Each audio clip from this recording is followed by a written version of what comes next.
All right. Welcome to the Rise Up Podcast. I'm host Jonah Mitchell, and on this show, I do my best to help you get out of your own way, rise up to the potential that you know you truly want, and ultimately live a happy, healthy life, whatever that looks like for you. And I appreciate you taking the time to listen to me today, as I am going to be talking about essentially my 6 years as a coach. Um, my own personal journey and my philosophy of how I've helped people, how it's evolved. It's definitely evolved. Um, ultimately, like you, I'm sure you saw in the title of the episode, the key to lifelong results, because ultimately that's the real goal that we're trying to accomplish, right? No one wants results that last for 3 months and then they lose. So if this is your first time listening to my show, I appreciate it. I am happy to have you here. If you're a longtime listener, this can be a bit of a refresher episode, but you know me. I will say it over and over again. We need to be reminded more than we need to be taught, especially as we go through transitions in life or challenges.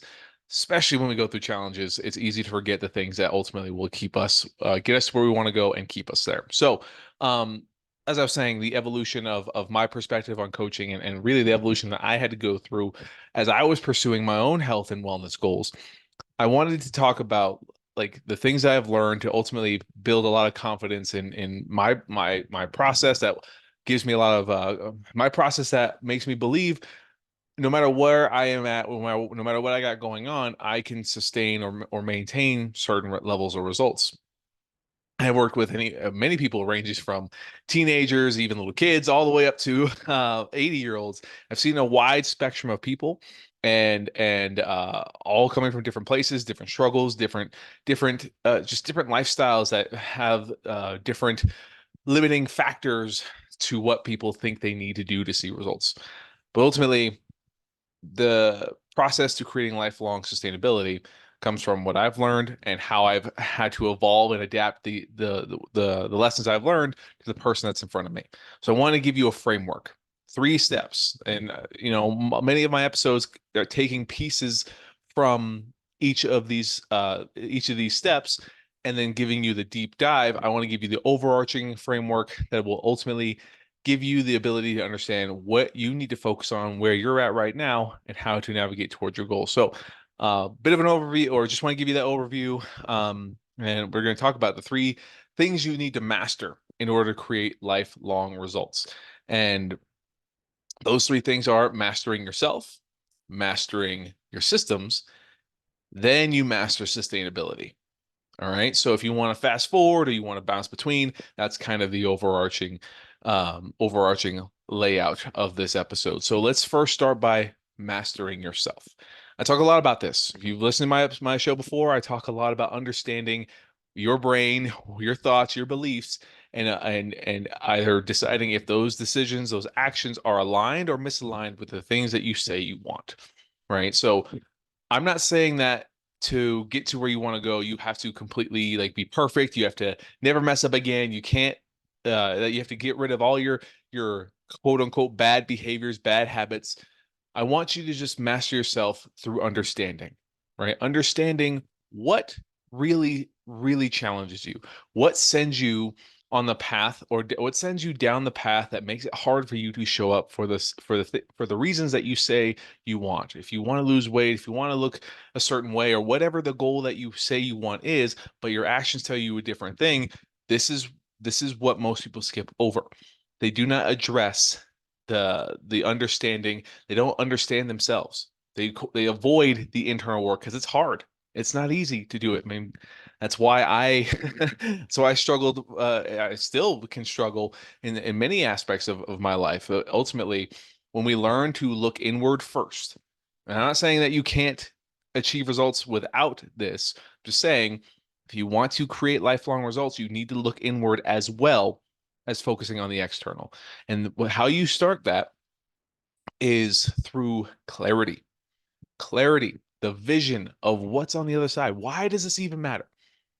There's a lot of people that say, remember your why. That's true, very true. Remember your why. But I feel like that could be a very superficial statement. A why could be I'm doing it for my friend, I'm doing it for my family, I'm doing it for my kids.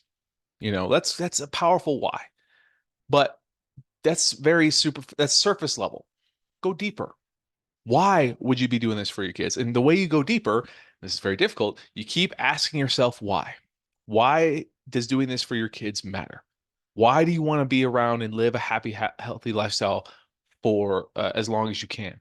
Why do you want to limit the risk that the health risk that your family has had in the past?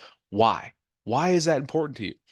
And until you get to a reason, a deep enough reason that gives you strong emotional connection, you will always essentially you won't have enough of a reason to make the hard decision when we get to mastering your systems. Because ultimately, we everything that we as humans do is for a reason.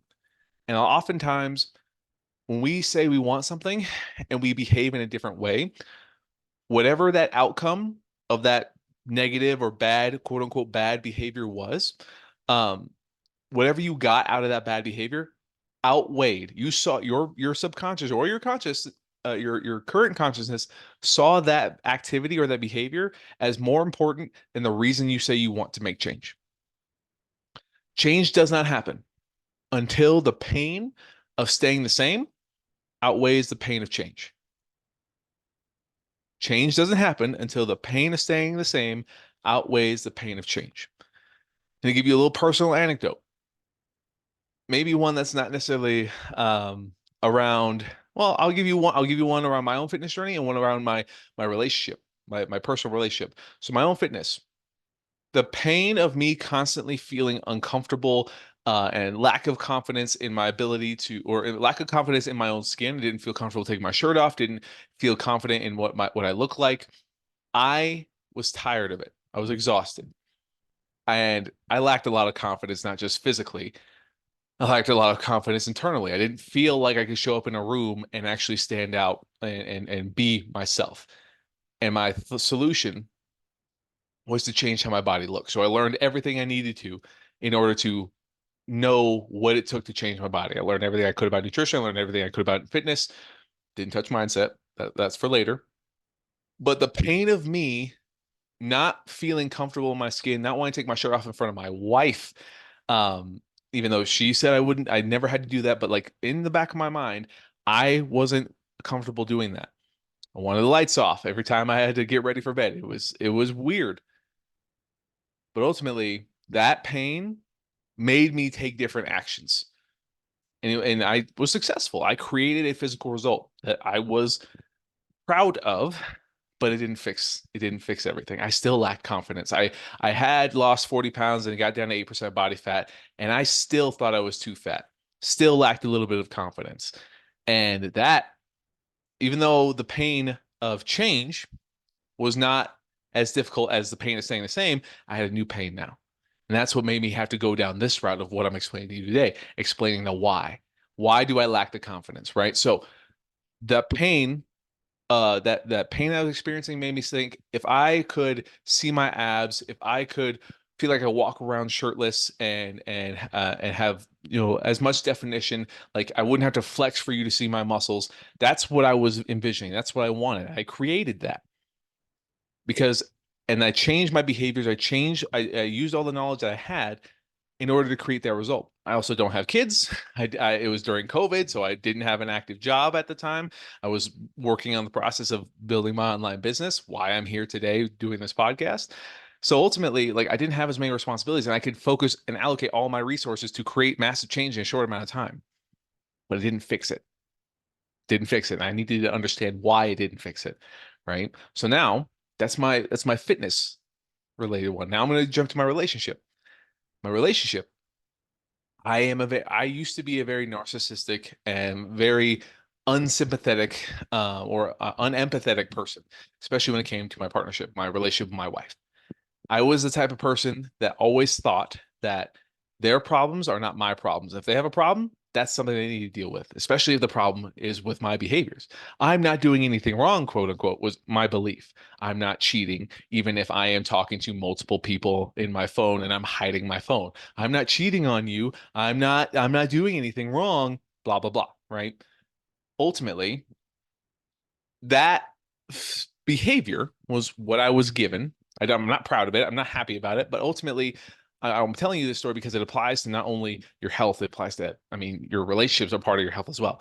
So ultimately, I ended up causing a lot of pain to the woman that I said I loved.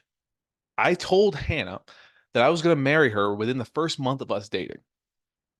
Like, like when it's honeymoon phase and there's like no problems at all. But my actions, as we dated for a few, the better part of a year and a couple of years, actually like eight, like yeah, better part of a year. My action said a different thing. My action says I was protecting myself. I had walls. I had to have backup plans just in case things didn't work out with Hannah. And ultimately, I caused her a lot of pain, which I caused a lot of our relationship a lot of pain. And I didn't feel like it was my fault until I realized how, and this is not just with Hannah, this was in every relationship that I had. I wasn't aware of my behaviors. I thought that if I could just continue to explain myself and explain why they're wrong, they would eventually come around and see the error in their ways. Hannah didn't tolerate that. So when Hannah didn't let me get away with those situations, and it just kept the pattern kept persisting over and over and over again, I realized that the pain of me staying the same that I was causing more harm than the pain it would take for me to look inward and say and realize that I was the problem. Okay. And this woman that I said I love, this woman I told I was going to marry, I wasn't behaving like the man I wanted to be to marry her because marriage is a partnership. I just can't claim her and say, yeah, this is mine. I win. I also have to emulate the behaviors, the mannerisms, the accountability to, you know, have her even consider the idea of marrying me. And I wasn't showing that until I realized through Hannah's help, and this is kind of what started my journey of self and personal development. She said, "This is not what I will tolerate anymore. This is not my problem." And that made me look in the mirror. It made me get clear on, oh, I am not behaving in a way that's actually aligning with what I want, with what I say I want. All right. So it was a long story, but when you learn how to do this here, when you learn how to do this in general, you learn how to do it in so many other aspects. So many of my clients, former clients, current clients, they would all agree when you learn how to take care of yourself and communicate with yourself and get actually when you learn how to be abundantly clear with yourself on what you want, you learn how to do that in almost every other aspect of your life. So this is why mastering yourself is important. Mastering your patterns or catching your patterns, understanding the triggers, the stimulation, or the situations that cause you to behave in a way that doesn't align with what you say you want. And then you can practice and you can proact and be more proactive about that instead of reactive. This is very important because I want you to understand just because you get to a place where you want to be physically or with your health doesn't mean you're done. You have to keep going. You have to keep practicing, which is why we're going to move to the next part, right? Mastering yourself through clarity and understanding, and then catching your patterns and understanding them, not in a way of anger or frustration, but seeing, I know when I can behave in a way that doesn't align with me. Because if it's contrary to what I want, then I need to address it. And when we move on to mastering your systems, this is where you get to actively disprove your ways of thinking, right? Mastering your systems is just the means, the measuring what you're doing to what you want, and if you're eliciting the change that you want to see. So for most people, eliciting weight loss, right? The only way to lose weight is to be in a calorie deficit. Most people's system for creating calorie deficit is eating way less and moving way more. And in my story of when I lost 40 pounds in like 6 to 8 months, I don't have kids. I didn't have a full-time job at the time. I had nothing but resources and time to focus on my physical goals. Not everyone has that. So ultimately, sometimes the way we think we have to do something, like we have to work every day, we have to eat as little as possible, fast and drink a gallon of water and do a cold plunge and all the extra shit that you hear on social media.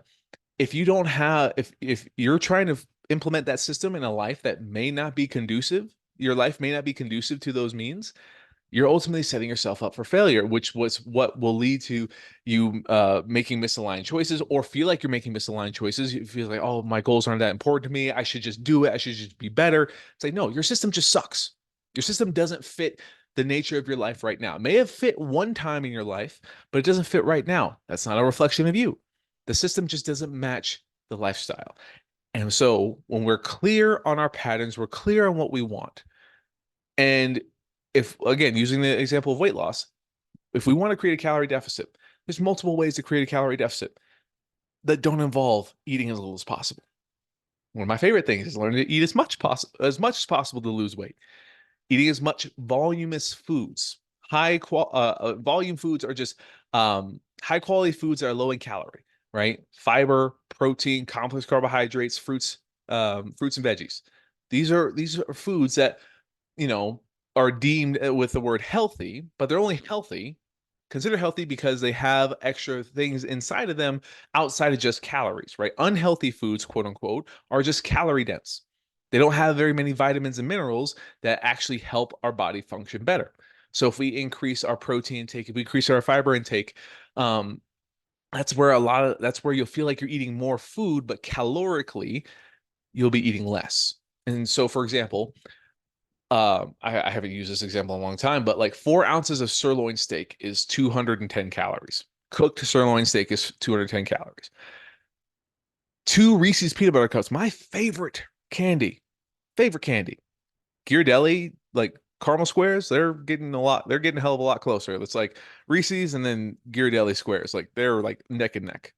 Oh man, and then it's about to be Easter. The stupid Starburst jelly beans. That's like one, two, and three right there. But anyway, two Reese's peanut butter cups is about 220 calories. That's the difference between nutrient density and calorie density. Two little peanut butter cups is the same or almost the same as 4 ounces of steak. Which food are you going to eat and feel more satisfied with? The steak, obviously.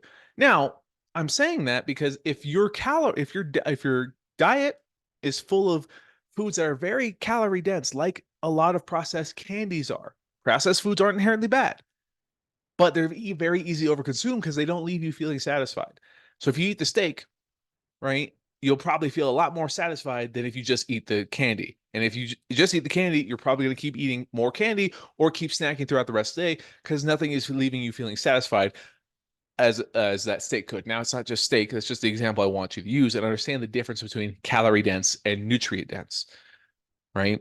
So, understanding your systems, right? Mastering your systems.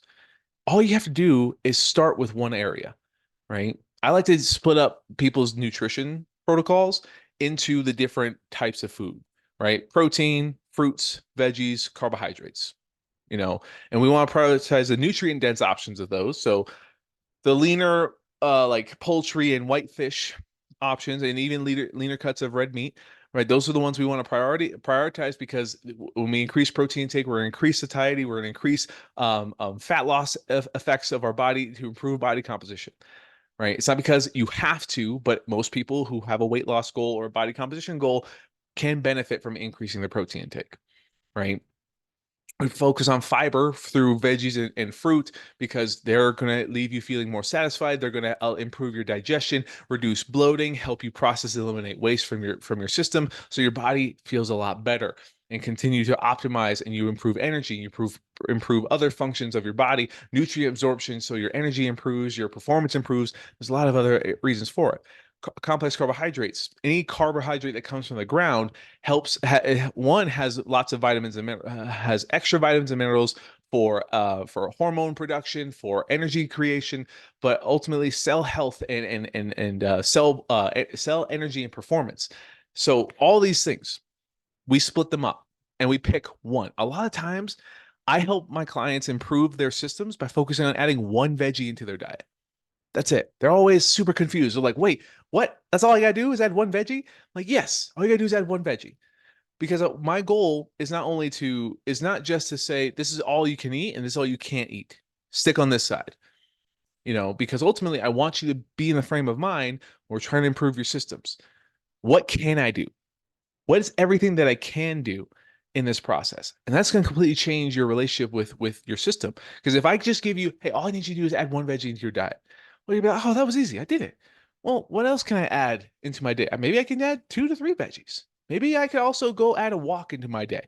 Maybe I could also add a glass of water, right? There's so many ways to start eliciting a calorie deficit, which is where this all starts because we remember we're mastering ourselves. We master what we want. We're clear on what we want. Then we can start mastering the systems that will help elicit the change that we want to see. And when we start by a system that's manageable in the beginning with the resources that we have, it may be a lot smaller step than we realize, but there is really like I talk about in many episodes, like there's no such thing as small or baby steps. Like these are steps, fundamental steps that we need to learn to take.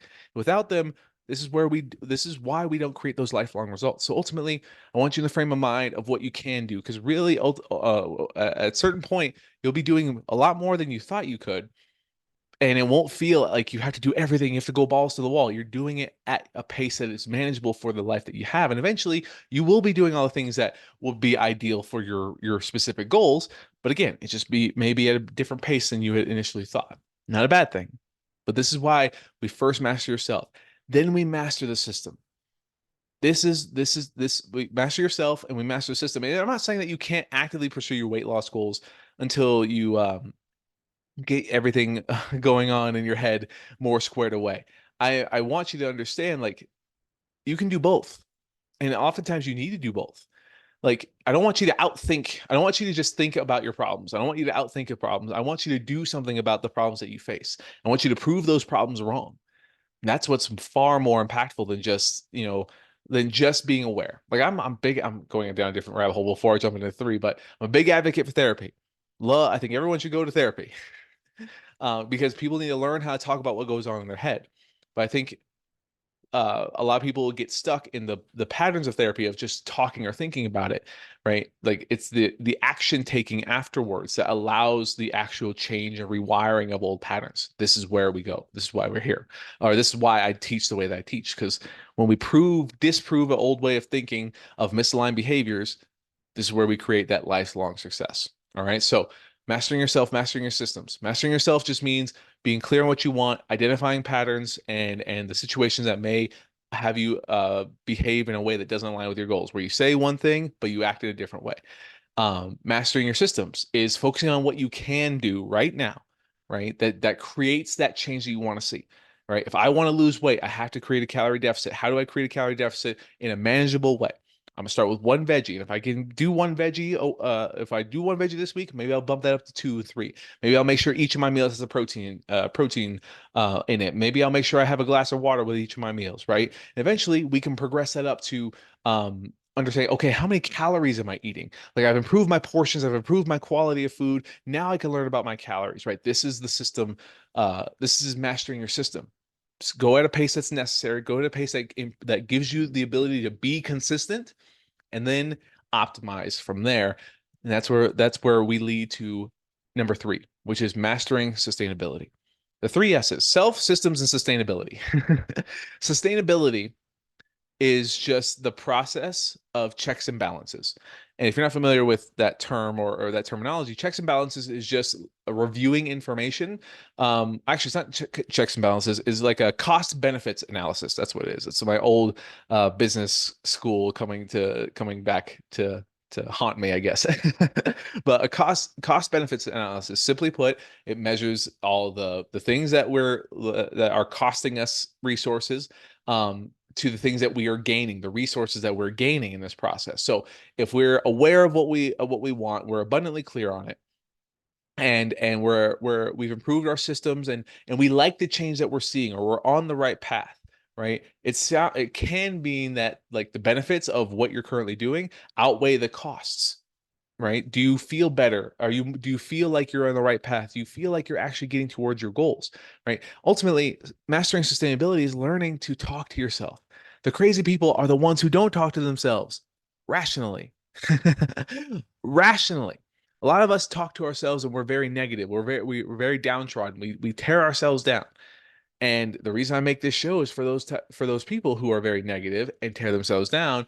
And I ask them, I ask them, or I ask many people who are like this. I am myself like this. Would you say this things that you say to yourself, to the people you care about, to your children, to your friends, to your family? Oftentimes the answer is no. So if we don't learn how to talk to ourselves the way that we would talk to our friends, our family, our children, we will not be able to sustain our results. No matter how many results no matter how much results you create, eventually you will find a reason to slip up, to fall back into old patterns, because that sustainability is checking and weighing what is it you're doing? Is it working? Is it helping? And then evaluating, have I given this process enough time? Have I given myself enough time? If not, not a bad thing. Sometimes it's just a practice of patience. And ultimately, sustainability is learning to continuing to stick with it, to stay consistent. Even if it's not happening as fast as you want it to, even if it's not even if it's not as ideal as you want it to.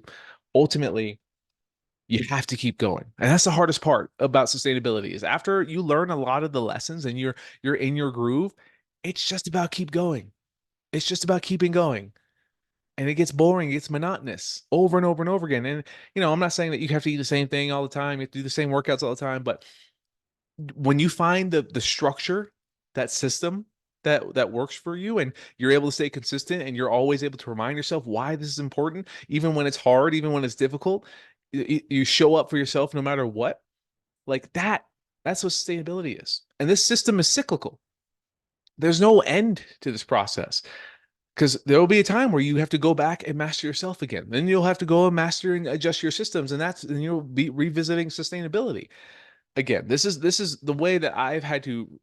This is essentially how I look at my own process and how I try to help my clients, my people, see their world, see their goals. Because I want you to live the results for as long as you want. I want you to live with them for as long as you want. I want you to have results that last. I don't want to my ultimate form of wasting people's time is giving them results that don't last.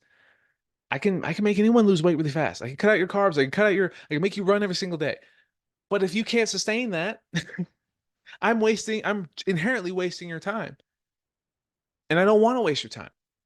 It may take longer than you think, but ultimately, if you were to dedicate, let's say 1 to 3 years, 1 to 3 years of just understanding yourself and your process, that sucks to admit that it might take you 1 to 3 years to get to the health goal that you have. But if I can guarantee that it takes you 1 to 3 years to get there, but more importantly, stay there for the rest of your life, would it be worth it? If I could guarantee that for you, it's like, okay, cool. Now it's a little bit more enticing. Hopefully, ideally, right? I'm only talking to myself here. But a lot of people, they want the guarantee of weight loss fast, 3, 6, even within 12 months. I can guarantee you'll lose weight, this amount of weight in this amount of time. That's great. That's awesome. But a lot of people don't think about the long run. They don't think about the lifelong results. And my goal is to ultimately help you create a lifelong relationship with yourself, your nutrition, and your fitness, and realize that doing things because they help you feel more like yourself, they align with you, they align with how you want to feel, they align with how you want to see yourself. That leads to sustaining your results. The three S's: self, systems, sustainability. Over and over and over again. Self, system, sustainability. And like I said, once you learn how to do this in one area, you learn how to do it in a lot of other areas. It's all connected. It's cyclical. um, but yeah, I hope that made sense. I want to keep this one hopefully relatively short. I don't know how long I've been recording, but um, if you enjoyed this episode, I appreciate you very much. And thank you for listening. If you didn't enjoy it, well, thanks for sticking around. If you think someone will find this helpful, I would really appreciate you if you would send this episode to them.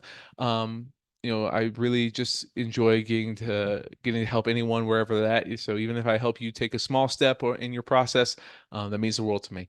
If you ever need anything, if you ever have any questions, don't hesitate to reach out on my social media or send me an email. I'm happy to help out however I can. So thank you so much. I'll see you on the next one.